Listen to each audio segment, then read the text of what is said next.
ये आकाशवाणी है। कोविड-19 विशेष कार्यक्रम के अंतर्गत प्रस्तुत है कोरोना वायरस संक्रमण की वर्तमान स्थिति पर चर्चा, जिसे प्रस्तुत कर रहे हैं आकाशवाणी संवाददाता सिद्धार्थ सिंह। इस कार्यक्रम में आमंत्रित स्वास्थ्य विशेषज्ञ हैं डॉक्टर सुरेश कुमार। नमस्कार श्रोताओं, आकाशवाणी के समाचार सेवा प्रभाग द्वारा कोरोना जागरूकता श्रृंखला के इस विशेष कार्यक्रम में आपका स्वागत है। आज के इस अंक के साथ मैं हूं सिद्धार्थ सिंह। श्रोताओं, सुप्रसिद्ध फ्रेंच लेखक जीन बैप्टिस्ट एल्फोंस कार ने कहा था कि हर इंसान मानता है कि गुलाब में कांटे होते हैं, पर मैं तो कांटों का आभारी हूं कि उनमें गुलाब खिलते हैं। जी हां श्रोताओं, हम किसी चीज में क्या देखते हैं ये पूरी तरह से हमारे नजरिए पर निर्भर करता है। ठीक इसी तरह कोरोना के दौर में जबकि देश में कोरोना के मामले तेजी से बढ़ रहे हैं, तो वहीं दूसरी ओर कोरोना से ठीक होने वाले लोगों का प्रतिशत भी लगातार बढ़ रहा है। इसीलिए हम आपसे यही कहेंगे कि आप मास्क लगाइए, हैंड हाइजीन के साथ सोशल डिस्टेंसिंग बनाए रखिए, क्योंकि बचाव और सावधानी ही कोरोना का इलाज है। श्रोताओं, कोरोना को लेकर आपके मन में चल रहे तमाम सवालों का जवाब देने के लिए हमारे आज के इस विशेष फोन इन कार्यक्रम में हमारे साथ हैं लोकनायक जयप्रकाश नारायण एलएनजेपी अस्पताल नई दिल्ली के medical director professor doctor Suresh Kumar. Doctor Suresh, नमस्कार। कार्यक्रम में आपका स्वागत है। जी नमस्कार, आपका कार्यक्रम में स्वागत है। हेलो जी डॉक्टर सुरेश, आपको हमारी आवाज आ रही है? हाँ जी, कम आ रही है आवाज। दूसरे फोन पे करें? हेलो जी डॉक्टर सुरेश, अब क्लियर है? हाँ, थोड़ा सा बेटर है जी, ठीक है। इस समय आप इस कार्यक्रम से डॉक्टर सुरेश जुड़ चुके हैं, और जो श्रोता हम कोरोना से संबंधित सवाल हमारे आज के एक्सपर्ट से टोल फ्री नंबर 1800-115767 पर सवाल पूछ सकते हैं, और इसके अलावा दूसरा नंबर है 011-233-14444 पर भी आप सवाल पूछ सकते हैं हमारे स्टूडियो की। जी डॉक्टर साहब, आपको मेरी आवाज आ रही है? हाँ जी, अब आ रही है। जी, तो हमने अपने श्रोताओं को वो नंबर बता दिया है जिस पर फोन करके वो आपसे सीधे सवाल कर सकते हैं, और इसके अलावा आप हमारे ट्विटर हैंडल @AI News पर #AskAIR पर अपने सवाल पोस्ट कर सकते हैं। डॉक्टर सुरेश, आज की इस विशेष चर्चा की शुरुआत हम स्वास्थ्य मंत्रालय के उस वक्तव्य से करते हैं जिसमें कहा गया है कि अन्य देशों की तुलना में आबादी के अनुपात को देखते हुए हमारे यहाँ मरीजों की संख्या सबसे कम है। अगर हम जॉन हॉपकिंस यूनिवर्सिटी के डेटा की बात करें तो कोरोना से दुनिया भर में अब तक 1,19,00,000 से ज्यादा लोग संक्रमित हो चुके हैं। इससे सबसे ज्यादा पीड़ित अमेरिका से हैं, जहां 30 लाख से ज्यादा लोग संक्रमित हुए हैं। स्वास्थ्य मंत्रालय के अनुसार देश में अभी तक सामुदायिक संक्रमण यानी कम्युनिटी स्प्रेड की स्थिति नहीं आई है। मंत्रालय के अनुसार कुछ भौगोलिक क्षेत्रों में महामारी का स्थानीय प्रकोप हुआ है, और अकेले 49 जिलों में 80% मरीजों की संख्या है। आपसे जानना चाहेंगे कि कम्युनिटी स्प्रेड किसी पैंडेमिक को कब माना जाता है, और WHO की इस रिपोर्ट पर आपकी क्या प्रतिक्रिया है? बिल्कुल सही कहा आपने। ये भयावह स्थिति है पूरे वर्ल्ड में इस कोरोना वायरस को लेकर के, ये मैं आपको बेसिक बताता हूँ कि एपिडेमिक क्या होता है, पैंडेमिक क्या होता है। एपिडेमिक का मतलब है कोई भी एपिडेमिक होता है तो इसका मतलब है कि if the number of cases are more than expected तो उनको एपिडेमिक कहते हैं। वो एक ही देश में ज्यादातर या एक एरिया में या एक ज्योग्राफिकल एरिया में ही सीमित होता है। इसके अलावा यदि वो एक से ज्यादा देशों में या बहुत सारे देशों में फैल जाती है बीमारी तो उसको हम पैंडेमिक कहते हैं, यानी कि महामारी। अब इसमें क्या होता है कि जब कम्युनिटी स्प्रेड क्या होता है, एक होता है स्पोरेडिक केसेस, एक होता है आइसोलेटेड केसेस, और एक होता है कि आपका कम्युनिटी स्प्रेड हो गया। कम्युनिटी स्प्रेड का मतलब है यदि आपको पता नहीं है कि आपको इन्फेक्शन किससे हुआ है। जी, जैसे यदि हमें पता होता है कि भाई ये पॉजिटिव पर्सन है, इसको कोरोना वायरस के लक्षण है, बुखार है, सांस फूल रहा है, खांसी है, और हमें पता है कि भाई हाँ ये बीमार व्यक्ति है, और उसके संपर्क में कोई आया है, जैसे ऑफिस में, वर्क स्पेस पे, फैक्ट्री में, रेस्टोरेंट में, एयरपोर्ट पर। जी, यदि ऐसे किसी संभावित संक्रमित व्यक्ति के संपर्क में यदि कोई आता है, उससे किसी व्यक्ति को इन्फेक्शन हो जाता है, तो we know the source of infection कि भाई हाँ उसके संपर्क में आया था, इससे इसको इन्फेक्शन हो गया। इसके अलावा जो दूसरी कंडीशन है, जब हमें पता ही नहीं चले कि सोर्स क्या है, यानी कि हमें ये नहीं पता कि हमें इन्फेक्शन किस बीमारी का जो लक्षण है वो बिना किसी व्यक्ति जो पॉजिटिव है उसके संपर्क में बिना आए ही यदि बीमारी हो जाती है तो उसको हम कम्युनिटी स्प्रेड मानते हैं। तो कम्युनिटी स्प्रेड का मतलब है बिना किसी संक्रमित व्यक्ति के संपर्क में आए बिना ही यदि कोरोना वायरस के लक्षण आ जाते हैं, इसका मतलब है कि वो बीमारी पूरे समाज में, पूरी कम्युनिटी में, पूरे एरिया में फैल चुकी है। ये होता है कम्युनिटी स्प्रेड। जी डॉक्टर सुरेश, और WHO की रिपोर्ट पर आधारित कुछ आंकड़े आपसे साझा करते हैं। WHO ने कहा कि भारत में प्रति 10 लाख आबादी पर जो मरीजों की संख्या है वो 538 है, जबकि अगर हम ग्लोबल इसका एवरेज देखें तो वो 1497 यानी 1500 के आसपास है। बहुत ज्यादा डिफरेंस है हमारे देश में और ग्लोबल एवरेज में। इसके अलावा भारत में अगर हम डेथ रेट यानी मृत्यु दर की बात करें तो प्रति 10 लाख आबादी पर 15 लोग हैं, जबकि इसकी जो वैश्विक औसत है ये 69 है। और इसमें कुछ स्टैटिस्टिक्स ये भी है कि अगर हम 45 और 75 वर्ष से ऊपर आयु की जो हिस्सेदारी है वो 26% है, और इसी आयु समूह में सबसे ज्यादा मृत्यु हुई है। स्वास्थ्य मंत्रालय के अनुसार कुल आबादी में 60 से 74 वर्ष की आयु समूह की हिस्सेदारी 8% है, और इस समूह में 39% मृत्यु हुई है। तो ये जो डेटा है ये क्या कुछ बताता है, और आप हॉस्पिटल्स में किस तरह के एज ग्रुप में आप ये संक्रमण और डेथ देखते हैं? जी, जैसे आपने जो ये आंकड़े बताए, जो डेटा आपने अभी बताए हैं, ये दर्शाते हैं कि हमारे देश में जो पॉजिटिविटी रेट है पर मिलियन वो कम है। यूरोप की तुलना में, अमेरिका की तुलना में हमारे यहाँ संक्रमण का जो पोजीशन है वो काफी कम है। और जो हमारे यहाँ देश में डेथ के भी जो आंकड़े हैं, डेथ रेट भी बाकी देशों के मुकाबले में काफी कम है। हमने देखा है कि यदि प्रति 1000 व्यक्ति देखें पर डेथ पर 1000 पॉपुलेशन यदि देखेंगे, या जो नंबर ऑफ पेशेंट एडमिटेड हैं उनका यदि अनुपात देखें तो पहले ये 2 से 3% रही है डेथ बहुत कम रही है। कुछ जगह तो डेथ लेस देन 1% रही जी। पिछले 4-5 हफ्तों में थोड़ा जो मृत्यु दर है उसमें थोड़ी बढ़ोतरी हुई है, क्योंकि जैसे ही हमने लॉकडाउन को खोला है तो ज्यादा से ज्यादा लोग पब्लिक ट्रांसपोर्ट का यूज कर रहे हैं, रेल के साधन खुल गए हैं, एयरपोर्ट खुल गए हैं, रेस्टोरेंट में लोग जाने लगे हैं, बाजार खुल गए हैं। तो इसकी वजह से ये हुआ कि थोड़ा सा जो संख्या हमारा बीच में बढ़ा डेथ रेट का, पर ये भी बाकी देशों की तुलना में बहुत ज्यादा कम है। यानी कि स्थिति इतनी खराब नहीं है जितने की वेस्टर्न वर्ल्ड में है या अमेरिका में। अमेरिका में देखा कि आपने डेथ जो रेट है बहुत ज्यादा है, इंडिया में डेथ रेट काफी कम है। इसका एक वजह ये है कि यहाँ पे जो लॉकडाउन है वो काफी प्रभावी रहा है, और भारत सरकार ने, आदरणीय प्रधानमंत्री जी ने समय लेते ये बहुत अच्छा निर्णय लिया, जिसकी वजह से डेथ रेट और संक्रमण की स्थिति है वो काफी नियंत्रित रही है, काफी कम रही है in comparison to other country. जी डॉक्टर साहब, और अगर हम ठीक होने की दर भी देखें तो वो भी 62% से ज्यादा हो गई, हर दिन ये बढ़ती जा रही है। जी, ठीक होने की दर है। अब आप देखिए दिल्ली में 1 लाख के लगभग केसेज हो गए, 1 लाख से ऊपर निकल गए 3-4 हजार, और जो ठीक हो गए उसमें से 70,000 के लगभग ठीक भी हो गए। तो जो रिकवरी रेट है वो भी काफी अच्छा है, रिकवरी रेट बहुत अच्छा है, डेथ रेट काफी कम है। ये इसलिए कि सारी जो पब्लिक में अवेयरनेस है, जो जागरूकता है जी, और जो सोशल डिस्टेंसिंग के जो रूल्स काफी स्ट्रिक्टली फॉलो हो रहे हैं, उसकी वजह से, टेस्टिंग की वजह से, और क्योंकि हमारा जो ट्रीटमेंट्स हैं वो जो फैसिलिटी सरकार ने मुहैया कराई है वो काफी अच्छी साबित हो रही है। इसकी वजह से डेथ रेट काफी कम हो रही है। दूसरा ये कि आप ये देखिए कि जो आईसीयू बेड्स हैं वो भी अब बढ़ गए हैं ज्यादातर हॉस्पिटल। तो जो पेशेंट पहले आईसीयू बेड नहीं मिल पाता था, अब उनको आईसीयू उपलब्ध हो रहा है। पहले जो ट्रीटमेंट था उसके नाम पे खाली ऑक्सीजन ही हम देते थे, अभी काफी सारी नई मॉडलिटीज आ गई हैं, प्लाज्मा थेरेपी आ गई है, रेमडेसिविर आ गई है, और सारी जो लेटेस्ट दवाई हैं वो भारत में वो उपलब्ध हैं। इसकी वजह से काफी इफेक्टिव ट्रीटमेंट हो रहा है, काफी अच्छा नियंत्रण भारत सरकार ने, दिल्ली सरकार ने, सभी स्टेट की जो राज्य सरकार है उन्होंने काफी अच्छे कदम उठाए हैं। तो उसकी वजह से जो डेथ रेट है वो काफी नियंत्रण में है।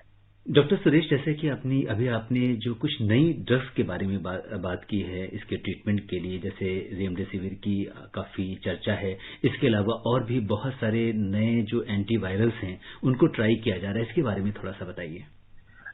देखिए, कुछ दवाइयां तो पहले HIV एड्स में जो यूज होती थी, लोपाविर, रेटनाविर, वो शुरुआती जो मार्च के महीने में काफी तेजी से प्रचलित हुई और फिर उनका जो यूजफुलनेस है वो कम हुआ। ये देखा गया कि ये RNA वायरस है जी, और बड़ी तेजी से मल्टीप्लाई होता है। जो जितनी भी एंटी वायरल ड्रग्स हैं जो RNA को नष्ट करती हैं, जैसे कि रेमडेसिविर है, वो पहले किसी और बीमारी के लिए उसका यूज होता था, पर ये देखा गया है कि ये दवाई बहुत तेजी से वायरस को नष्ट करती है, वायरल लोड को काफी कम करती है। और जो रिकवरी रेट है कोरोना वायरस में, यदि रेमडेसिविर देते हैं तो मरीज 4 से 5 दिन पहले ही ठीक हो जाता है। पहले 10 से 15 दिन में ठीक होता था, तो इस दवाई से देने से वो 8 दिन में, 9 दिन में ही पेशेंट रिकवर हो जाता है। तो रेमडेसिविर भारत सरकार ने, ICMR ने अप्रूव की और उसके बाद सभी जगह ये अब सभी अस्पतालों में लोग इसको यूज कर रहे हैं, जिसकी वजह से भी काफी हद तक डेथ कम करने में सहायता मिली है। दूसरा ये कि दूसरी एंटीवायरस ड्रग भी अब काफी ज्यादा यूज हो रही हैं। जैसे कि मैंने आपको बताया कि एक दवाई है फेविपिराविर, वो भी यूज हो रही है। इसके अलावा बायोलॉजिकल एजेंट्स है, इटोलिजुमैब है, ये भी एक जो मॉडरेट टू सीवियर पेशेंट्स होते हैं, जिसमें हम कहते हैं कि साइटोकाइन स्टॉर्म होता है, एक जैसे कोई बीमारी होती है उसकी वजह से तेजी से ऑर्गन खराब हो जाते हैं, किडनी पत्थर आता है और आदमी बेहोश हो जाता है। तो उससे पहले ही यदि साइटोकाइन स्टॉर्म से पहले बायोलॉजिकल एजेंट्स हैं टोसिलिजुमैब, तो ये भी काफी सारे हॉस्पिटल्स में यूज हो रही है, उसके भी काफी फायदे सामने आए हैं। इसके अलावा एक नई जो थेरेपी है जो कि दिल्ली में भी, महाराष्ट्र में भी, पूरे देश में काफी तेजी से उसका उपयोग हो रहा है, प्लाज्मा थेरेपी। प्लाज्मा थेरेपी भी काफी उपयोगी हो रही है।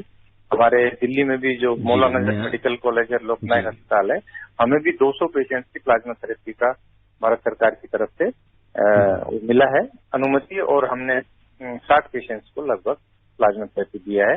प्लाज्मा थेरेपी हमारे अस्पताल के अलावा प्राइवेट सेक्टर में भी अब उपलब्ध है और बड़े बड़े प्लाज्मा बैंक अब स्थापित किए जा रहे हैं। दिल्ली में देश का पहला प्लाज्मा बैंक बन गया है। अभी हरियाणा सरकार ने घोषणा की जो फरीदाबाद में बनाएंगे। ऐसे ही महाराष्ट्र में भी काफी सारा काम हो रहा है। तो सभी राज्य अपने लेवल पे, all state at their state level, they are doing their maximum to control this disease, to minimise the number of death, to give all the latest treatment, antiviral drugs in this field. अच्छा doctor Suresh, हमारे बहुत सारे श्रोता अब हमसे जुड़ रहे हैं और बहुत सारे कॉल्स आ रहे हैं हमारे पास। सबसे पहले हम रुक करते हैं राजस्थान में चूरू का, जहां से ओम प्रकाश जी हमारे साथ जुड़ चुके हैं। हेलो ओम प्रकाश जी, नमस्कार। कार्यक्रम में आपका स्वागत है जी। डॉक्टर साहब से अपना सवाल। नमस्कार डॉक्टर साहब, आपको भी नमस्कार। चूरू मैंने देखा है काफी वहाँ पे गर्मी पड़ती है, अधिकतम और न्यूनतम तापमान के लिए जाना जाता है। तापमान के लिए जाना जाता है क्योंकि वहाँ पे काफी सारा एरिया जो है गर्म रहता है और हीट स्ट्रोक भी उधर काफी होता है राजस्थान। जी। और मैंने खुद भी विजिट किया है चूरू और बीकानेर तक, Jaisalmer. I have visited, very very lovely place. बिल्कुल डॉक्टर साहब, आपकी इन बातों से ओम प्रकाश जी बहुत ही खुश हो गए हैं। ओम प्रकाश जी, अब आप अपना सवाल पूछिए। मैं क्या है कि 76 एज का हूँ। हेलो जी जी जी जी। और डाइजेशन कमजोर है मेरा और क्रोनिक डिजीज नहीं है, और मैं 22 तारीख से अभी तक घर से बाहर नहीं निकला हूँ। कंपाउंड लंबा चौड़ा है, भीतर ही घूम लेता हूँ। अब मुझे बैंक वगैरह जाना है और जाना है। मैं सुनता हूँ कि इस एज में अगर ये हो जाता है बीमारी तो ठीक नहीं होता है, यहाँ साधन नहीं है।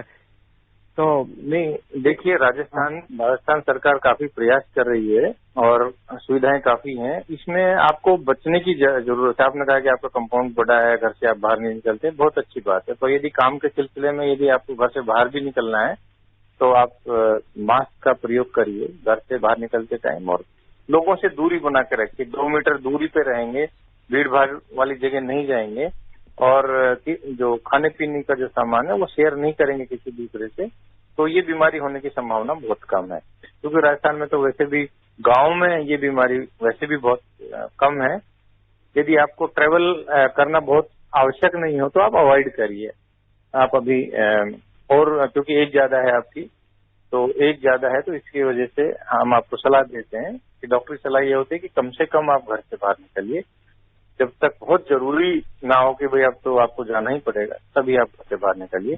बाकी इसमें बचाव ज्यादा महत्वपूर्ण है और इसमें डरने की बात नहीं है। यदि आप पूरी सावधानी के साथ घर से बाहर निकलेंगे तो आपको कोई डरने की आवश्यकता नहीं है। बिल्कुल डॉक्टर सुरेश, अब गर्म प्रदेश के बाद अब हम ठंडे प्रदेश का रुख करते हैं, हिमाचल का, जहां से शिमला से हमारे साथ जुड़ गए हैं मुन्नी लाल कश्यप जी। हेलो मुन्नी लाल जी, नमस्कार। कार्यक्रम में आपका स्वागत है, अपना सवाल पूछिए। जी, आपको मेरी आवाज आ रही है मुन्नी लाल जी? हेलो हेलो, नमस्कार सर। जी नमस्कार। नमस्कार। जी, मैं मुन्नी लाल कश्यप हिमाचल प्रदेश से बात कर रहा हूँ। जी मेरा प्रश्न है सर, जैसे ये कोरोना आजकल आया हुआ है ना जी, तो ये जी। जैसे मेरे घर से, मतलब मेरे घर की बात नहीं, कॉमन बात कर रहा हूँ मैं, कि हार्ट के पेशेंट होते हैं, उनके लिए क्या खतरनाक, कितना खतरनाक है ये? जी डॉक्टर साहब, दिल के मरीज कि आपके वहाँ पे हार्ट का बीमारी है और हार्ट की बीमारी के मरीज आपके पड़ोस में रहते हैं, तो डेफिनेटली हार्ट के जो मरीज होते हैं उनको ये ज्यादा संक्रमित करता है। यदि शुगर का कोई पेशेंट है, डायबिटीज का कोई पेशेंट है, ओल्ड एज है, हार्ट की बीमारी है, तो ये एक हाई रिस्क ग्रुप है। बच्चे हैं, ओल्ड एज है, या किसी को कोई कैंसर है किसी पेशेंट को, तो ये सारा वो ग्रुप है जिसमें कि रोग से लड़ने की क्षमता कम हो जाती है और बीमारी का जो वायरस है वो तेजी से पनपता है शरीर में और उसमें कॉम्प्लिकेशन ज्यादा होती है। पर ये ऐसा नहीं है कि यदि उस एरिया में वायरस है ही नहीं, हिमाचल में तो वैसे भी बहुत कम है जी। वहाँ पर हिमाचल में जो ये बीमारी है कोरोना की, काफी कम है। तो इससे आपको जो आप देख रहे हैं न्यूज में, चैनल्स में, अखबारों में, कि मुंबई में और दिल्ली में ये ज्यादा फैल रही है। आपने देखा होगा कि मुंबई में, महाराष्ट्र में सबसे ज्यादा ये है, क्योंकि वहाँ पे भीड़ भाड़ ज्यादा है, ज्यादा लोग थोड़े से एरिया में एक कमरे में ही 7 से 8 लोग रहते हैं। और दिल्ली में भी आपने देखा होगा कि जो जनसंख्या का जो घनत्व है वो ज्यादा है। हिमाचल में जो पॉपुलेशन का जो डेंसिटी है वो काफी कम है। लोग खुले में, पहाड़ में रहते हैं और हवा बहुत शुद्ध है हिमाचल की, इम्यूनिटी बहुत अच्छी है हिमाचल में लोगों की। जी डॉक्टर साहब, तो इस समय डरने की जरूरत नहीं है। आपकी आवाज पूरे देश में जा रही है और अलग अलग हिस्सों से हमारे पास फोन कॉल्स आ रही हैं। अभी हमने देखा कि हमने राजस्थान का रुख किया, फिर इसके बाद हमने हिमाचल का रुख किया, अब हम साउथ का रुख करते हैं और कर्नाटक में बेंगलोर से श्रीकांत जी हमारे साथ जुड़ चुके हैं, हमारे बड़े नियमित श्रोता हैं। श्रीकांत जी नमस्कार, कार्यक्रम में आपका स्वागत है। नमस्कार जी। आप बुरा ना माने तो एक बात ये कहना चाहूंगा भाई साहब कि जब से लॉकडाउन हुआ है तब से कई तरह से हमें बताया जा रहा है कि हम विश्व में इतनी अच्छी स्थिति में हैं। अब तो भाई साहब ये आ गया कि विश्व में 3रे नंबर पे है और 2 महीने में पहले नंबर पे आ जाएंगे। तो कुछ ऐसा करवाइए कि जिससे स्थिति अच्छी हो। आंकड़ों में भरमाने के बजाय हमारे बेंगलोर में 2 महीने पहले 150 केस थे, आज 11,000 हैं।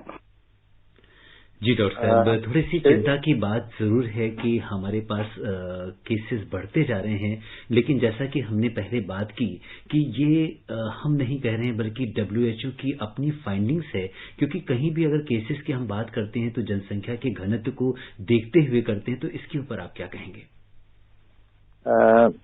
श्रीकांत जी ने कहा कि कर्नाटका में पहले 150 केस थे और 10,000 से ज्यादा हो गए हैं। पर श्रीकांत जी मैं ये कहना चाहता हूँ कि ये हम कंपेयर करते हैं पॉपुलेशन से। भारत की जो आबादी है 130 करोड़ से ज्यादा है। यदि हम परसेंटेज भी देखें तो ये बहुत कम है, 1% भी नहीं है। यदि आप देखें यूरोप में या अमेरिका में, तो वो वहां पर जो जनसंख्या है, अमेरिका की जनसंख्या जो भारत की जनसंख्या है उसके मुकाबले में 1/4 है। यूएसए की जो पॉपुलेशन है 33 करोड़ है, यहाँ 130 करोड़, 133 करोड़ है, 4 टाइम्स ज्यादा है। तो ये देखिए कि वहां पे जो डेथ्स हैं, वहां के जो आंकड़े हैं बीमारी के, वो बहुत ज्यादा है। हमारे यहाँ पे बीमारी का जो मरीजों की संख्या है अभी भी बहुत कम है, क्योंकि हमारे यहाँ पर आपने देखा होगा कि पहले से ही लोग काफी जागरूक हो गए थे। मार्च के महीने में ही सबको इस बीमारी के बारे में पता चल गया था और लॉकडाउन से काफी हद तक की बीमारी कंट्रोल में रही। आपको ये डर है कि कभी हम 3रे नंबर से और आगे ना पहुंच जाए। तो ये इसलिए है कि क्योंकि हमारा विश्व में दूसरा सबसे बड़ा आबादी वाला देश है। चाइना के बाद India is most populated country in the world. तो if you see the absolute number, यदि पूरा नंबर को देखेंगे तब ये लगता है कि हाँ ये नंबर ज्यादा है। पर आपने देखा होगा कि अकेला यूपी ही इतना पॉपुलेशन है कि काफी सारे जो देश हैं यूपी और आपके इवन कर्नाटका, उसकी जो आबादी है उससे भी बहुत छोटे देश हैं। तो ये जो जनसंख्या का जो घनत्व है उसके मुकाबले में जो मरीजों की संख्या है वो अभी भी हम देखते हैं कि पर 1000 में कितने मरीज हैं, पर मिलियन यानी कि प्रति 10 लाख आबादी में कितने मरीज हैं, प्रति 10 लाख कितनी डेथ हैं, उसकी यदि हम अनुपात में देखते हैं तो WHO का हम डाटा देखें बाकी देशों के मुकाबले तो अभी भी ये काफी कम है। तो कई बार WHO ने भी, सरकार ने जिस तरह से इसको लॉकडाउन किया, बाकी जो उपाय सुझाए और जो चीजें इम्प्लीमेंट की, उसकी भी कई बार WHO ने सराहना की है। और सबसे बड़ी बात यह है कि देश के जो नागरिकों का इसमें साथ है वो सबसे बड़ा है। डॉक्टर सुरेश जी। और अब हम रुख करते हैं मध्य प्रदेश का। वहां से मुरैना से हरविलास जी हमारे साथ जुड़ चुके हैं। हरविलास जी नमस्कार, कार्यक्रम में आपका स्वागत है। नमस्कार डॉक्टर साहब को मेरा नमस्कार। नमस्कार जी। मुरैना हाँ जी बताइए। हाँ जी, मेरा प्रश्न यह है कि ठीक हुआ कोरोना पेशेंट यदि किसी अन्य बीमारी से ग्रसित है तो क्या उसका प्लाज्मा लिया जा सकता है? आपका ये है कि यदि प्लाज्मा से रिकवर हो गया पेशेंट और कोई और बीमारी से ग्रसित है, और बीमारी का मतलब है एक लॉन्ग लिस्ट होती है। एक और बीमारी का मतलब है यदि किसी को हेपेटाइटिस है, पीलिया है, लीवर की प्रॉब्लम है, या किसी मरीज का बहुत ज्यादा ब्लड प्रेशर है, या हार्ट की बीमारी है, या उसमें कोई और कोई ड्रग ले रहा है एपिलेप्सी की, दौरे की कोई दवाई ले रहा है, तो वो अनफिट है, वो नहीं प्लाज्मा का दान कर सकता। प्लाज्मा का दान करने के लिए वही व्यक्ति प्लाज्मा का दान कर सकता है जो पूर्ण रूप से स्वस्थ है और जो रिकवर हो गया है और इसको और कोई बीमारी नहीं है। यदि कोई और बीमारी है तो उसका प्लाज्मा का डोनेशन नहीं हो सकता। जी, आपको क्लियर हो गया ये सवाल? आपसे मुरैना से जो भैया बोल रहे थे। जी बिल्कुल डॉक्टर साहब, आपने और इस सरकार ने इसके बारे में पहले भी एडवाइजरी प्लाज्मा डोनेशन के बारे में जो जारी की थी, उसमें जैसे डायबिटिक हैं, जो इंसुलिन पे लोग हैं, जो कार्डियक पेशेंट्स हैं, उनके लिए जो है ऑलरेडी ये बताया था कि वो डोनेट नहीं कर सकते हैं। और इस बीच हमारे पास अगला फोन आया है बलराम यादव जी का देवरिया से। हेलो बलराम जी नमस्कार, कार्यक्रम में आपका स्वागत है, अपना सवाल पूछिए। नमस्कार सर। नमस्कार बलराम जी, पूछिए सवाल। जी सर, मैं एक ब्लाइंड पर्सन हूँ जी, और देवरिया उत्तर प्रदेश से बोल रहा हूँ। जी सर, मेरा ये कहना था कि जैसे हम लोग ब्लाइंड हैं तो हम लोग को हेल्प की जरूरत पड़ती है, तो मान लीजिए किसी की हम हेल्प लेते हैं, अगर corona person by the way निकलता है तो क्या हाथ पकड़ने से भी कोरोना का फैलने का आसार है? हाँ यादव जी, बहुत अच्छा आपने क्वेश्चन पूछा। ये बहुत ही सामान्य वो है प्रक्रिया, किसी के हाथ मिलाने से या हाथ के टच करने से, क्योंकि आपको प्रॉब्लम होती है तो दूसरों से आपको सहायता लेने की आवश्यकता होती है। तो इसमें रिस्क काफी है। इसके लिए एक तो ये कि आप यदि घर से बाहर निकलते हैं तो आप ग्लोव्स आप हाथ में पहन सकते हैं, उससे आपको संक्रमण की स्थिति काफी कम होगी। और यदि पॉसिबल हो तो आप जो सैनिटाइजर हैं, डिसइंफेक्टेंट हैं, यदि किसी को भी आप टच करते हैं या किसी के संपर्क में आते हैं दूसरे व्यक्ति के में, तो आप अपने जेब में एक सैनिटाइजर आप रखिए और उसका इस्तेमाल कीजिए। उसमें अल्कोहल होता है, अल्कोहल बेस्ड जो सैनिटाइजर होते हैं उसका आप इस्तेमाल करिए, तो आपको इन्फेक्शन के चांस काफी कम हो जाएंगे। डॉक्टर सुरेश, आपसे जानना चाहेंगे कि जैसे ग्लव्स है, बहुत सारे ग्लव्स इस समय मार्केट में मिल रहे हैं, तो जब हम ग्लव्स खरीदने जाते हैं तो हमें किस तरह से उसका चुनाव करना चाहिए? देखिए, दो तरह के ग्लव्स मार्केट में अवेलेबल हैं। एक तो वो है कि जो पाउडर होता है, जो पाउडर बेस्ड ग्लव्स होते हैं जी, तो उसमें पसीना ज्यादा आता है, डिस्कम्फर्ट ज्यादा रहता है, ज्यादा देर तक गर्मी में उनको नहीं पहन सकते। एक दूसरे आते हैं जो कलर्ड आते हैं, आपने देखा होगा ब्लू कलर्ड, येलो कलर्ड, और उसमें वो थोड़ा सा महंगे हैं पर उसमें पाउडर नहीं होता है, तो उसमें गर्मियों के मौसम में वो ज्यादा कंफर्टेबल होते हैं, उनको आप ज्यादा टाइम तक पहन सकते हैं। और जैसा भी साइज होता है, आपके उंगलियों का जो साइज होता है आमतौर पे 6.5, 7 या 7.5 साइज के आते हैं, 8 तक जाते हैं। यदि व्यक्ति की उंगलियां बहुत बड़ी होती है तो अपने हिसाब से चुन सकते हैं, ग्लोव्स का इस्तेमाल कर सकते हैं। डॉक्टर साहब, कई लोगों जी हमारे एक श्रोता ने पूछा है कि ग्लव्स को जब हम सैनिटाइज करते हैं तो क्या, जैसे अगर हम कहीं ऐसी जगह पे हैं, अगर हमें कुछ खाना पीना हो और ग्लव्स लगाया हुआ है हमने, तो बिना ग्लव्स उतारे उसे सैनिटाइज करके क्या हम कुछ खा पी भी सकते हैं? नहीं, आइडियली तो ग्लोव्स को रिमूव करके खाना चाहिए, क्योंकि ग्लोव्स के जो सरफेस पे इन्फेक्शन या वायरस लग जाता है। यदि आप उसी को ही ग्लोव्स को पहने हुए या आप खाना खाएंगे तो वो रिकमेंडेशन नहीं है, उससे इन्फेक्शन होने की संभावना ज्यादा है। तो बेहतर ये होगा कि आप ग्लोव्स को निकालिए, अच्छी तरह पानी से आप हाथ धोइए और फिर आप खाना पीना जो भी आपको करना कर लीजिए, और फिर नया जोड़ी जो ग्लोव्स का है वो आप इस्तेमाल कीजिए, जिससे आप इन्फेक्शन से बच सकते हैं। जी डॉक्टर साहब, और इसके अलावा अब हमारे साथ बड़ौद से महेश शर्मा जी जुड़ चुके हैं, जल्दी से इनका सवाल ले लेते हैं। महेश जी नमस्कार, कार्यक्रम में आपका स्वागत है। नमस्कार जी। नमस्कार जी महेश जी, मैं पूछना चाह रहा हूँ जी, छोटे बच्चों को कोरोना से कैसे बचाएं, क्योंकि स्कूल भी बंद है और बच्चे जो है जिद करते हैं बहुत ज्यादा। जी, बच्चे बाहर नहीं निकल पा रहे हैं। छोटे बच्चे हैं, स्कूल तो वैसे भी काफी लंबे टाइम से अभी बंद है और उनको वजह से बच्चे बहुत सारे खेलने की जिद करते हैं।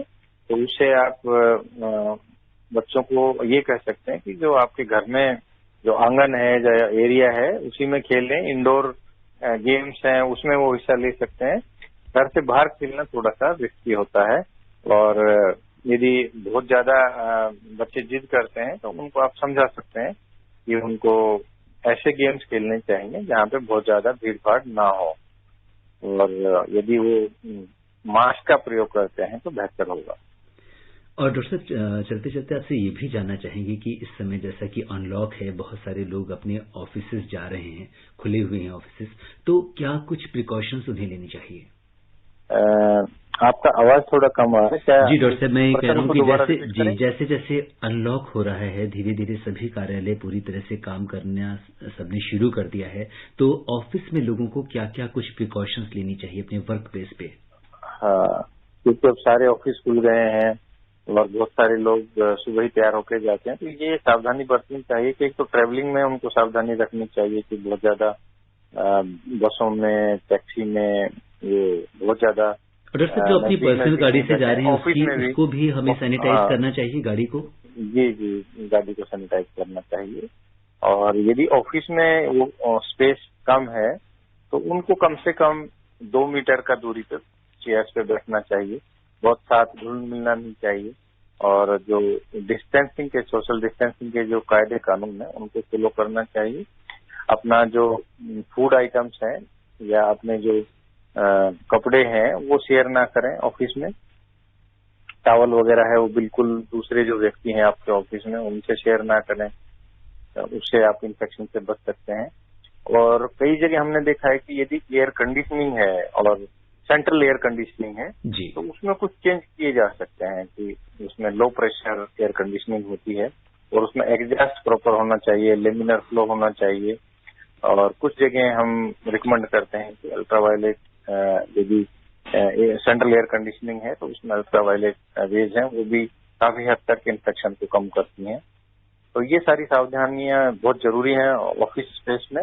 और जो दूरी है वो दूरी है वो बना के रखें। जी, और समय इजाजत नहीं दे रहा कि हम इस चर्चा को आगे बढ़ाएं। डॉक्टर सुरेश, आप कोविड-19 के इस विशेष कार्यक्रम से जुड़े और आपने हमारे श्रोताओं के प्रश्नों का उत्तर दिया, आपका बहुत बहुत धन्यवाद। Thank you. श्रोताओं, आज के अंक में बस इतना ही। चलते चलते आपसे यही कहेंगे कि अगर मुसीबतें हैं तो मुस्कुरा के चल, आंधियों को पैरों तले दबा के चल, मंजिलों की औकात नहीं तुझसे दूर रहने की, विश्वास इस कदर खुद में जगा के चल। आप स्वस्थ और सुरक्षित रहते हुए दूसरों को भी सुरक्षित रखें, इसी कामना के साथ दीजिए मुझे अनुमति। नमस्कार। कोविड-19 विशेष कार्यक्रम के अंतर्गत अभी आप सुन रहे थे कोरोना वायरस संक्रमण की वर्तमान स्थिति पर चर्चा, जिसे प्रस्तुत कर रहे थे आकाशवाणी संवाददाता सिद्धार्थ सिंह। इस कार्यक्रम में आमंत्रित स्वास्थ्य विशेषज्ञ थे डॉक्टर सुरेश कुमार। ये कार्यक्रम आकाशवाणी के समाचार सेवा प्रभाग द्वारा प्रस्तुत किया गया। इसे आप हमारे mobile app news on AIR पर भी सुन सकते हैं। इस कार्यक्रम के संबंध में अपनी प्रतिक्रिया आप हमें ईमेल कर सकते हैं। पता है AIRNSTtalks@gmail.com।